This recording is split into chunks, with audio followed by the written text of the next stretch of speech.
Hi friends, welcome back to sax varieties. ഞാനിപ്പോൾ ഉള്ളത് ബേത്താവാലിയിൽ. അപ്പോൾ ബേത്താവാലിയിലെ കുറച്ച് കാഴ്ചകളാണ് നമ്മുടെ ഇന്നത്തെ എപ്പിസോഡ്. അപ്പോൾ അങ്ങനെ സ്കിപ്പ് ചെയ്യാതെ മുഴുവനായിട്ട് കാണണം. ഞാനിപ്പോൾ കുതിരപ്പുറത്താണുള്ളത്.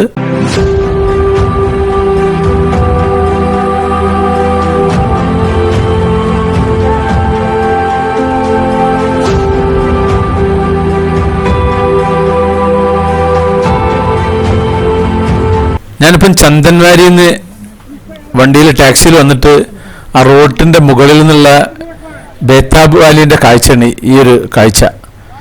സാധാരണ ടാക്സിക്കാർ പറയും ഇതന്നെയാണ് ബേത്താബ് വാലി, ജസ്റ്റ് കണ്ടിട്ട് പോകാമെന്ന് പറയും. പക്ഷേ അങ്ങനെ ഒരിക്കലും നിന്ന് വരുത്. ഇതിൻ്റെ അകത്തേക്ക് കയറിയിട്ട് ഇവിടുത്തെ കാഴ്ചകളൊക്കെ കണ്ടിട്ട് വേണം പോകാൻ. 1 മണിക്കൂറാണ് നമുക്കിവിടെ സമയം തരിക. ഈ 3 സ്ഥലങ്ങളുണ്ടല്ലോ, ചന്ദൻവാരി, ബേത്താബ് വാലി, ആരു വാലി. അപ്പോൾ അത്യാവശ്യം നല്ല തിരക്കും നല്ല ബ്ലോക്കും കാര്യങ്ങളുണ്ട്. അപ്പോൾ ഇവിടെ വരുന്ന സമയത്ത് ഈ ഒരു ഭാഗം കാഴ്ച കണ്ടിട്ടുള്ളൂ പോകാൻ പറ്റുക. ഇതിപ്പോൾ ഏപ്രിൽ മാസത്തെ ബേത്താബ് വാലിൻ്റെ കാഴ്ചയാണ് കാണാൻ പോകുന്നത്. ഇനി നമ്മുടെ വണ്ടി പാർക്ക് ചെയ്യണം. ഇതാണ് ഇവിടുത്തെ വന്ന ടൂറിസ്റ്റ് ടാക്സികളാണ് ഈ കാണുന്നത്. അപ്പോൾ ഇവിടെ ടാക്സി പാർക്ക് ചെയ്തിട്ട് ഇതിൻ്റെ അകത്തേക്ക് കയറണമെങ്കിൽ 100 രൂപയാണ് ഒരാൾക്ക് ചാർജ്. 100 രൂപ കൊടുത്തെങ്കിലുള്ളൂ അതിൻ്റെ ഗേറ്റിൻ്റെ അകത്തേക്ക് കണ്ടിട്ട് കയറാൻ പറ്റുക. അപ്പോൾ ഇനി വണ്ടി പാർക്ക് ചെയ്തിട്ട് ഇനി ടിക്കറ്റ് എടുക്കണം. അങ്ങ് ദൂരെ ഒരു പച്ച ബോർഡ് ഉണ്ടല്ലേ, ഈ ഒരു ബോർഡ് ബേത്താബ് വാലി. ഇതാണ് ഇതിലേക്കുള്ള കടക്കാൾ എൻട്രൻസ്. അതിൻ്റെ റൈറ്റ് സൈഡിലൊരു കൂട് ഉണ്ടല്ലേ, അവിടെ നിന്നാണ് നമുക്ക് ടിക്കറ്റ് എടുക്കേണ്ട സ്ഥലം.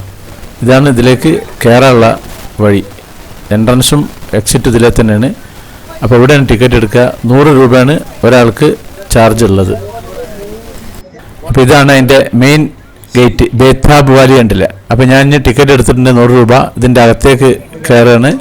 ഇനി നമുക്ക് ഇതിൻ്റെ അകത്തെ കാഴ്ചകളും ഒക്കെ നമ്മൾ കണ്ടിട്ട് അങ്ങനെ തിരിച്ച് ഇങ്ങോട്ടേക്ക് പോരാം. അത് നടക്കാൻ പറ്റാത്തവർക്ക് ഉന്ത് കൊണ്ടുപോകുന്ന വണ്ടിയാണ് ഈ കാണുന്നത്. ചെറിയ ചക്രമൊക്കെ ഉണ്ട്, നല്ല മരത്തിൻ്റെ, നല്ല സൂപ്പറാണത്.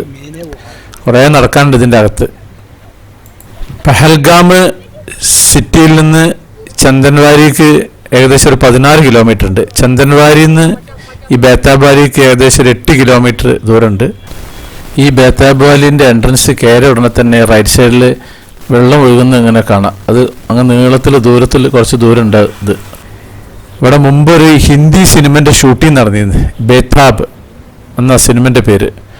അതിനുശേഷമാണ് ഇതിന് ബേത്താബ് വാലി എന്നുള്ള പേര് വന്നത്. ഇതിൻ്റെ ഒറിജിനൽ പേര് ഹേഗൻ വാലി എന്നാണ്, HAGAN, ഹേഗൻ വാലി എന്നാണ്. നമ്മുടെ സിനിമ ഇറങ്ങിയ ശേഷമാണ് പിന്നെ ഇതിന് ബേത്താബ് വാലി എന്നുള്ള പേര് വന്നിട്ടുള്ളത്. അപ്പോൾ നമുക്ക് ഇതിൻ്റെ അകത്തെ കാഴ്ചകളൊക്കെ അങ്ങനെ കണ്ടിട്ട് അങ്ങനെ പോവാം. നമുക്ക് പെഹൽഗാമിലൂടെ ഒഴുകുന്ന ഒരു നദിയാണ് ലീഡർ നദി. ആ ലീഡർ നദീൻ്റെ ഒരു ഭാഗമാണ് ഇതും, ഈ ഒരു ഭാഗം. ഇവിടെ ഒരു ബ്രിഡ്ജും കാര്യങ്ങളൊക്കെ ഉണ്ട്. നല്ല സൂപ്പർ ലുക്കാണ്. ഇവിടെ ഫോട്ടോഷൂട്ടിനൊക്കെ പറ്റിയിട്ടുള്ള സ്ഥലമാണ് ഈ ഒരു ബ്രിഡ്ജ്. ഇവിടെ പല ആക്ടിവിറ്റീസും ഉണ്ട്. പക്ഷെ നമുക്ക് സമയം വളരെ കുറവായതുകൊണ്ട് കുതിരസവാരി കാര്യങ്ങളൊക്കെ ഉണ്ട് ഇതിലെ. അപ്പോൾ ഇതിൽ കാര്യമായിട്ട് എന്താ വെച്ചാൽ ഇതിലൂടെ അങ്ങനെ നടന്നിട്ട് മൊത്തം ചുറ്റി കറങ്ങി കാണുക. ഇതിപ്പോൾ ഒരു ഏപ്രിൽ മാസമാണ്. ഇതിൻ്റെ മുമ്പുള്ളൊരു കുറച്ച് മാസം ഞാൻ മുമ്പ് വന്നിരുന്നു. അതിൻ്റെ വീഡിയോ ഞാൻ ഈ കൂട്ടത്തിലൂടെ ഇടുന്നുണ്ട്. ഇപ്പോൾ കുറച്ച് ഐസും കാര്യങ്ങളൊക്കെ ഉള്ളൊരു മാസമാണ് ഈ ഒരു മാസം. ഇനി ഐസ് ഇല്ലാത്തൊരു മാസത്തിൽ ഞാൻ വന്നിരുന്നു. അപ്പോൾ അതിൻ്റെ കുറച്ച് പീസ് ഞാൻ ഇതിലിടുന്നുണ്ട്. അപ്പോൾ ഇതാണ് ബേത്താബ് വാലിൻ്റെ പിന്നെ ഉൾഭാഗം എന്ന് പറഞ്ഞാൽ ഇതിനുള്ള പ്രത്യേകത എന്ന് വെച്ച് കഴിഞ്ഞാൽ ഈ ഒരു വാലിയിൽ ഒരുപാട് ഒക്കെ കുന്നും ചെരിവുകളാണ്. ഈ ഒരു ഭാഗത്ത് ഒരുപാട് നിരപ്പായി കിടക്കുന്ന ഒരു ഭാഗമാണെന്നുള്ള ഒരു പ്രത്യേകതയാണ് ഇതിനുള്ളത്. മറ്റുള്ള സ്ഥലങ്ങളിലൊക്കെ വെറും ചെരിവും താഴ്ചയും പിന്നെ താഴെ കൂടെ പുഴ ഒഴുകുന്നൊക്കെ അല്ലേ. ഇതങ്ങനെ ഇത് കംപ്ലീറ്റ് നിരപ്പായിട്ടുള്ള ഒരു ഭാഗമാണ്. പിന്നെ പെഹൽഗാമിലെ മിനി സ്വിറ്റ്സർലാൻഡ് ഉണ്ടായിരുന്നു മുമ്പ്, ഞാൻ അതിൻ്റെ ഒരു വീഡിയോ കാണിച്ചിരുന്നു. അതിൻ്റെയൊക്കെ ഒരു വേറൊരു ഭാഗമാണ് ഈ ഒരു ഭാഗം. അപ്പോൾ അതൊക്കെ നമുക്ക് അങ്ങനെ നടന്ന് അങ്ങനെ കണ്ടു പോവാം. ഇവിടെ പിന്നെ ഈ റോപ്പിൻ്റെ മുകളിൽ കൂടി ഇങ്ങനെ ആൾ പോകുന്നുണ്ടല്ലേ, ഇതേപോലെ അങ്ങനെ ഈ അറ്റത്തു നിന്ന് ആ അറ്റത്തേക്ക് അവിടുന്ന് ഇങ്ങോട്ടേക്ക് തിരിച്ചും വരാം. റോപ്പിൽ കൂടി തന്നെ സൈക്കിൾ ഓട്ടിയുള്ള പരിപാടി ഉണ്ട്. ഇതിനൊക്കെ എക്സ്ട്രാ ക്യാഷ് കൊടുക്കണം. ഇതിൻ്റെ അകത്തേക്ക് കയറാൻ വേണ്ടി മാത്രമാണ് 100 രൂപ ചാർജ് ഉള്ളത്.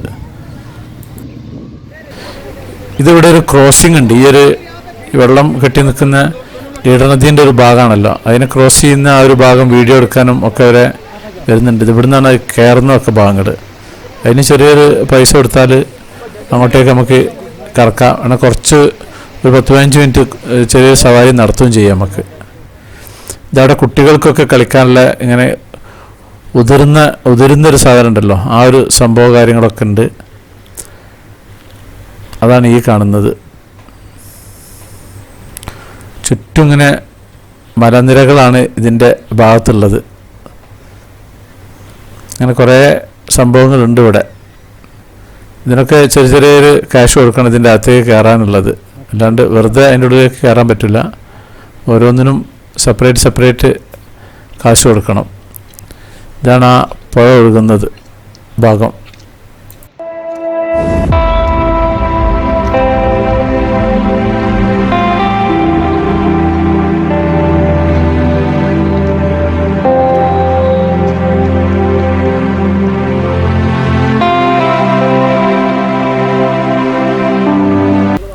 ഇത് ഒരു ഒക്ടോബർ മാസത്തിലെ വീഡിയോ ആണ്. ഞാൻ മുമ്പ് വീഡിയോ വിട്ടിട്ടില്ലായിരുന്നു.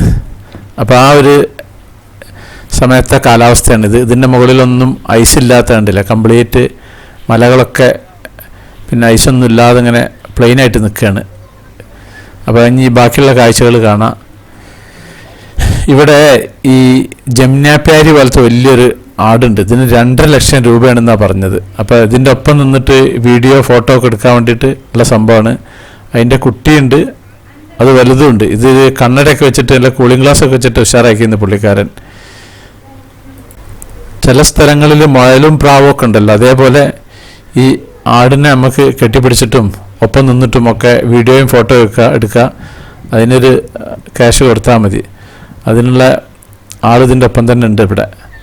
അപ്പം ഞാനൊന്ന് കുറച്ച് കഴിഞ്ഞ് അതിൻ്റെ ഒപ്പം നിൽക്കണം എന്ന് വിചാരിക്കുന്നുണ്ട്. നല്ല താടിയൊക്കെ ഉള്ള ഉഷാറ് സംഭവമാണിത്. എല്ലാവരും അതിൻ്റെ ഒപ്പം എടുത്ത് നിന്നിട്ട് തലോട് നോക്കുന്നുണ്ട്.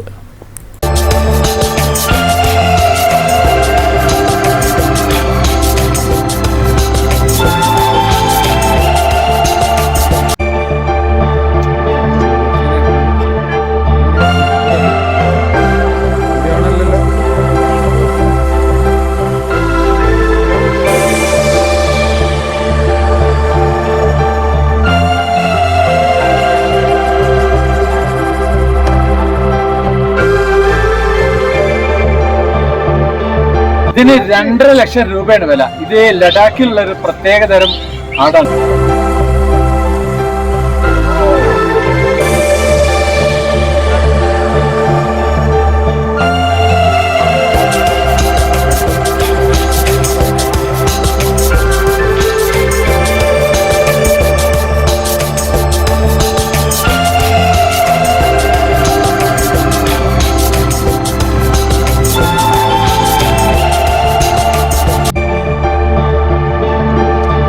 ആടിനെ കെട്ടിപ്പിടിക്കാൻ അദ്ദേഹം വാങ്ങിയത് ആകെ 50 രൂപയുള്ളൂ. പാവങ്ങളാണ്. അത് കിട്ടിയിട്ട് വേണം. 2.5 ലക്ഷം രൂപയാണ് അതിന് വില എന്ന് പറഞ്ഞത്.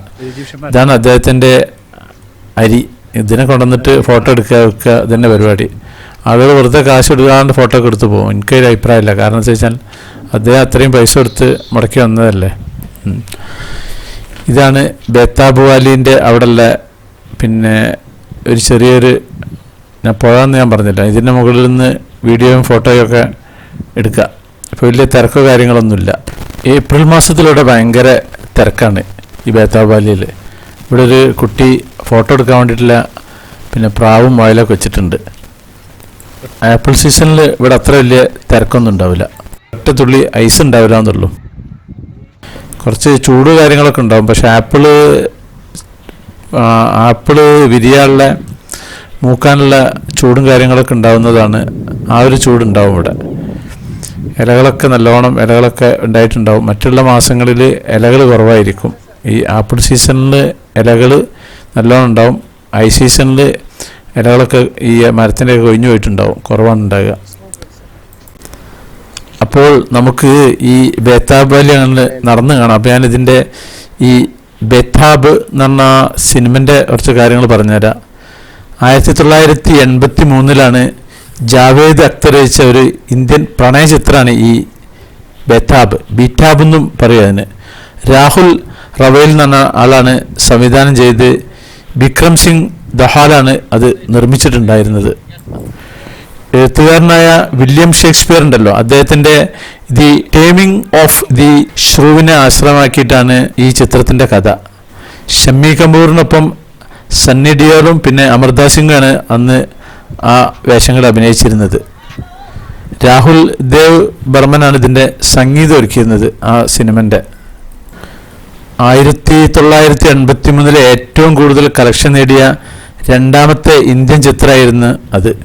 പിന്നെ 1957 തെലുങ്കിൽ രമേശ് ബാബുവിനൊപ്പം സാമ്രാട്ട് എന്ന പേരിലും 2011 കാർത്തിക് ഷെട്ടിക്കൊപ്പം കന്നഡയിൽ കാർത്തിക് എന്ന പേരിലും ഈ സിനിമ ഇറങ്ങിയിട്ടുണ്ട്. കാട്ടിലൊക്കെ ഉണ്ടാകുന്ന അങ്ങനത്തെ ഒരു മരത്തിൻ്റെ മോഡൽ ഒരു ചെറിയൊരു ഇതുണ്ടാക്കിയിട്ടൊക്കെയാണ് ഇവിടെ ഇതിൻ്റെ മുകളിൽ. നേരത്തെ ഞാൻ പറഞ്ഞ സിനിമ ഉണ്ടല്ലോ, അന്ന് 13.5 കോടിയാണ് ബോക്സ് ഓഫീസ് കളക്ഷൻ ഉണ്ടായത്. ഇപ്പോഴത്തെ കണക്ക് വെച്ച് കൂട്ടുകയാണെങ്കിൽ ഒരു ഏകദേശം ഒരു 250 കോടി ഉണ്ടായിട്ടുണ്ടാവും ഇന്ത്യൻ മണി. അപ്പം നിങ്ങൾ കാണാൻ പറ്റുകയാണെങ്കിൽ ബേതാബ് സിനിമ ഒന്ന് കണ്ടാൽ ഈ ലൊക്കേഷനും കാര്യങ്ങളൊക്കെ നിങ്ങൾക്ക് മനസ്സിലാവും. ഈ പെഹൽഗാമിൽ വന്നിട്ടുണ്ടെങ്കിൽ ഇങ്ങനെ വാലികൾ കാണലുണ്ട്.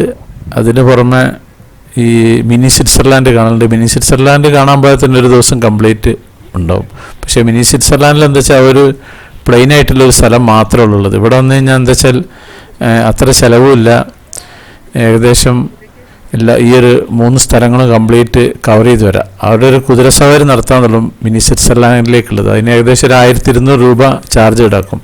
ഇവിടേക്ക് നമ്മളൊരു ടാക്സി വിളിച്ച് വരുന്ന സമയത്ത് ഏകദേശം മൊത്തം ഒരു വണ്ടിയിൽ 7 പേരുള്ള വണ്ടിയാണ്, സീറ്റുള്ളതാണ്. അതിന് ഏകദേശം ഒരാൾക്ക് ഒരു 500 രൂപേൻ്റെ അടുത്തുള്ളൂ വരുന്നത്.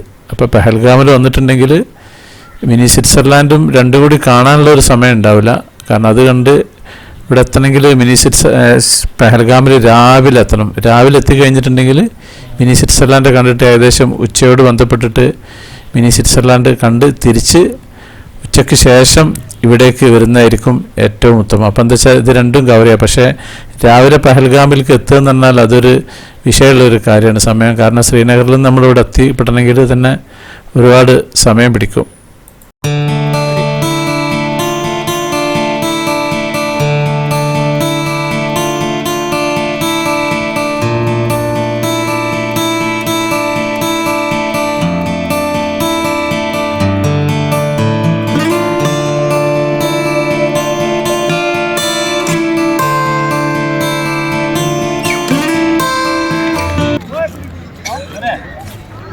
इसके साथ लेना पूरा हाँ इसको पूरा पूरा पूरा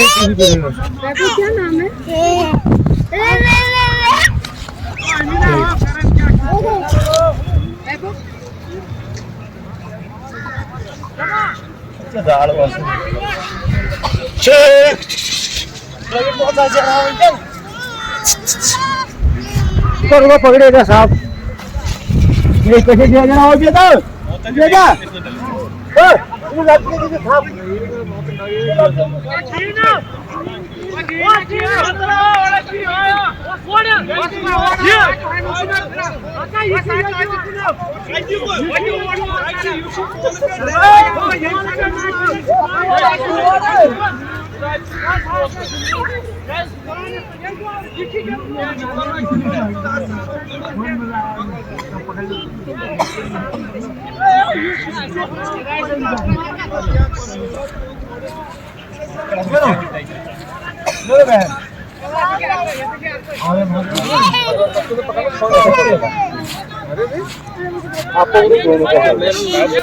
പാവങ്ങളാണ് ഈ കാശ്മീരിൽ. അവർ ഈ ആടിനെ കൊണ്ടുവന്നിട്ടും പിന്നെ നേരത്തെ ഒരു കുട്ടീനെ കണ്ടില്ലേ, പ്രാവ് മുയലൊക്കെ, ഒരു 20 റുപ്യ കൊടുത്തു കഴിഞ്ഞിട്ടുണ്ടെങ്കിൽ നമുക്ക് അതിൻ്റെ ഒപ്പം നമ്മളെ മേലെ വെച്ചിട്ട് ഫോട്ടോ എടുക്കാനും വീഡിയോ എടുക്കാനൊക്കെ സമ്മതിക്കും. ഞാൻ സ്ഥിരമായിട്ട് അവരെ ഒന്ന് ഫോട്ടോ എടുക്കുന്നതൊക്കെ ചെയ്യാറുണ്ടായിരുന്നുണ്ട്. അങ്ങനെ കുടുംബം കഴിഞ്ഞ് പോകുന്ന ആളുകളാണ്. ഇവിടെ ചെറിയൊരു ബ്രിഡ്ജ് കാര്യങ്ങളുണ്ട്. ഈ ഒരു ഇതിനെ ക്രോസ് ചെയ്തിട്ടുള്ളതാണ്. അധികം വീതിയൊന്നുമില്ല. ഈ ലീഡർ നദി അങ്ങനെ ഒന്നായിട്ട് പെഹൽഗാമിൽ കൂടി ഒഴുകിക്കൊണ്ടിരിക്കുന്നൊരു നദിയാണ്. ഇതിന് ലീഡർ എന്നും പറയും, അതല്ലെങ്കിൽ അതിന് ലിദർ എന്നും ഇതിനെ പറയുന്നുണ്ട്. 73 കിലോമീറ്ററിലാണ് ഇതുള്ളത്. ഇത് കോലോഹോയ് ഹിമാനിയിൽ നിന്നാണ് ഉത്ഭവിക്കുന്നത്. അവിടെ 1615 മീറ്റർ ഉയരത്തിലുള്ള മിർഗുണ്ട് ഗനബാലി എന്ന് പറഞ്ഞ ആ ഒരു ഭാഗത്തു നിന്നാണ് ഇത് വരുന്നത്. അത് കാശ്മീരിലെ വേറൊരു നദി ഉണ്ട്, ധലം നദി, അതിനെ പോഷിപ്പിക്കുകയും ചെയ്യുന്നൊരു ഇതാണിത്.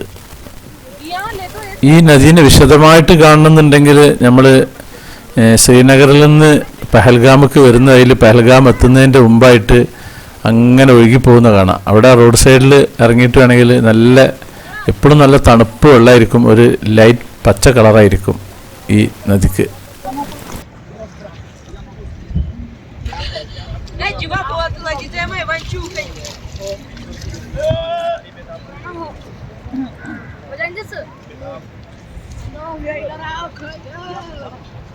ഇവിടെയാണ് ഈ ചെറിയ കുതിരസവാരിക്കാരുള്ളത്. ഇതിനൊന്ന് ക്രോസ് ചെയ്യും, കുറച്ച് സ്വല്പമൊക്കെ കണ്ട് കറങ്ങി നടന്ന് അങ്ങനെ പോവും. അപ്പം ഞാനിനി ഇവരെ കുതിരപ്പുറത്ത് കയറാൻ പോവാണ്. എൻ്റെ ക്യാമറ ഞാൻ വേറെ ആൾക്ക് കൊടുക്കാൻ പോവാണ്.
നിങ്ങൾ കണ്ടതാണ് ഇവിടുത്തെ കുതിരസവാരി. ഇവിടേക്ക് വന്നു കഴിഞ്ഞാൽ നമുക്ക് എക്സ്ട്രാ സമയം വേണമെന്നുണ്ടെങ്കിൽ ഈ വണ്ടിക്കാർക്ക് നമ്മളൊരു 500 രൂപ മൊത്തം എക്സ്ട്രാ കൊടുത്താൽ മതി. അപ്പം എന്താ വെച്ചാൽ ഒരു അരമണിക്കൂറൊക്കെ നമുക്ക് എക്സ്ട്രാ നിൽക്കാം. ഈ ചന്ദൻവാരിയിലും അധികം സമയം കളയാനില്ല, ആരുവാലിയിലും അധികം സമയത്തിൻ്റെ ആവശ്യമില്ല. പക്ഷേ ഇവിടെയാണ് കുറച്ച് സമയം അധികം ആവശ്യമുള്ളത്. ഇവിടെയൊക്കെ ഇങ്ങനെ ചെറിയൊരു നീർച്ചാലുകളൊക്കെ ഒഴുകുന്നുണ്ട്. ഈ റോപ്പിലൂടെ ഇങ്ങനെ നമുക്ക് ഇരുന്നിട്ട് അങ്ങനെ പോകുന്ന സിസ്റ്റമൊക്കെ ഉണ്ട് ഇവിടെ. ഇതിലെങ്ങനെ ഈ ഒരറ്റത്തുനിന്ന് ഈ ഒരറ്റം വരെ വന്നു പിന്നെ തിരിച്ച് അങ്ങോട്ടേക്ക് പോകുന്ന ഇതൊക്കെ ഉണ്ട്. ഇതൊക്കെ എക്സ്ട്രാ ക്യാഷ് കൊടുക്കണം നമ്മൾ. വലിയവർക്കുള്ളതുണ്ട്, കുട്ടികൾക്കുള്ളതുണ്ട്, എല്ലാവർക്കുള്ളതുണ്ട്, എല്ലാ പ്രായമുള്ളവർക്കും ഉണ്ട്. അപ്പം ഇനി ഇതിൻ്റെ അകത്തുനിന്ന് പുറത്തേക്ക് പോകാനുള്ളൊരു പരിപാടിക്ക് നിൽക്കുകയാണ്. ഇപ്പോൾ നല്ല ഇലകളൊക്കെ നല്ലോണം പൂത്തിട്ടുണ്ട്. ഇവിടെ ചെറിയൊരു കഫ്തീരിയ കാര്യങ്ങളൊക്കെ ഉണ്ട്. ചായ ജ്യൂസൊക്കെ കൊടുക്കുന്ന ഒരു സംഭവമാണ്. നൂഡിൽസൊക്കെ ഉണ്ട് ഇവിടെ. ഇതിൻ്റെ അകത്തേക്ക് കയറിയ അതേ വഴിയിലൂടെ തന്നെയാണ് ഇതിൻ്റെ പുറത്തേക്കും പോകാനുള്ള മാർഗ്ഗമുള്ളത്, അല്ലാണ്ട് വേറെ മാർഗ്ഗമല്ല. അപ്പോൾ തിരിച്ച് ആ ഒരു വഴിയിൽ കൂടി തന്നെ നമ്മൾ പുറത്തേക്ക് പോകണം. നമ്മളെ വണ്ടി അവിടെയാണ് പാർക്ക് ചെയ്ത് വെച്ചിട്ടുണ്ടാകുക. ഇതാണിപ്പോൾ അങ്ങോട്ടേക്കുള്ള പുറത്തേക്ക് പോകാനുള്ള വഴിയിലെ ഭാഗമാണ്. ഇവിടെ പിന്നെ ഇവിടെയുണ്ട് ചെറിയൊരു കഫ്തീരിയും പിന്നെ ടോയ്ലറ്റും കാര്യങ്ങളൊക്കെ ഉണ്ട്. നമ്മുടെ നേരത്തെ ആ ആട് ഇവിടെ നിൽക്കുന്നുണ്ട്, പുതിയ ആൾക്കാരെ കാത്ത് നിൽക്കുകയാണ്. ഇതാണ് ഇവിടുത്തെ ഞാൻ നേരത്തെ ഇപ്പോൾ കാണിച്ചിരുന്ന ആ ഒരു ലീഡർ നദീൻ്റെ ബാക്കി ഭാഗമാണ് ഈ കാണുന്നത്. ഇവിടുത്തെ വെള്ളത്തിൻ്റെ ഒരു പ്രത്യേകത എന്താ വെച്ച് കഴിഞ്ഞാൽ ഒരു ലൈറ്റ് പച്ച കളറായിരിക്കും ഈ വെള്ളത്തിന്. ഭയങ്കര തണുപ്പായിരിക്കും ഈ വെള്ളത്തിന് ഇവിടെയുള്ള. അവിടെയാണ് ടോയ്ലറ്റ് സൗകര്യം ഉള്ളത്. പുറത്തെ ആൾ കാശ് മേടിക്കാൻ വേണ്ടി നിൽക്കുന്നുണ്ട്. ഇതാണ് പുറത്തേക്കുള്ള ബൈ.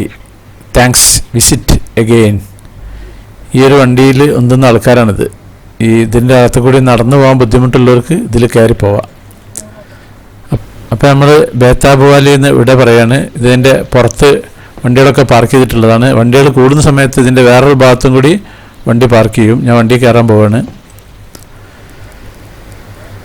ഇപ്പോൾ നമ്മുടെ വണ്ടി പുറപ്പെട്ടിട്ടുണ്ട്. ഇവിടെ ആരുവാലിയിലാണ് ആദ്യം പോവുക, പിന്നെ ചന്ദൻവാലിയിലാണ് ആദ്യം പോവുക. ഇതിൻ്റെ ഇടയിലാണ് ഈ ബേത്താവാലി. ബേത്താവാലി എപ്പോഴും ഇടയ്ക്കുള്ളും കയറാൻ പറ്റുക. ഒന്നുകിൽ ആരുവാലി ആദ്യം കാണാൻ പോവുക, അല്ലെങ്കിൽ ആദ്യം ചന്ദൻവാലി കാണാൻ പോവുക.